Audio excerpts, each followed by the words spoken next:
ফরিদপুর-৪ আসনের সাবেক সংসদ সদস্য মুজিবুর রহমান চৌধুরী ওরফে নিক্সন চৌধুরী তার স্ত্রী তারিন হোসেনসহ ৪ জনের দেশত্যাগে নিষেধাজ্ঞা জারি করেছেন আদালত।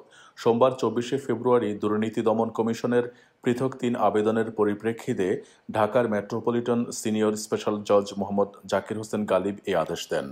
নিষেধাজ্ঞাপ্রাপ্ত অন্যরা হলেন প্রশ্ন ফাঁস কাণ্ডে আলোচিত পিএসসির সাবেক চেয়ারম্যানের গাড়িচালক সৈয়দ আবেদ আলী জীবন এবং জনপ্রশাসন মন্ত্রণালয়ের সাবেক সচিব ও বাংলাদেশ বিনিয়োগ উন্নয়ন কর্তৃপক্ষের সাবেক নির্বাহী সদস্য মোহাম্মদ খায়রুল ইসলাম।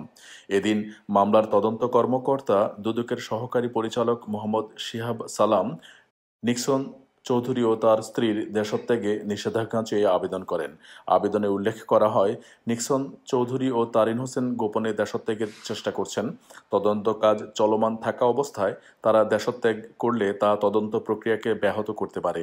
তাই তদন্ত চলাকালীন তাদের বিদেশ গমন বন্ধ করা জরুরি।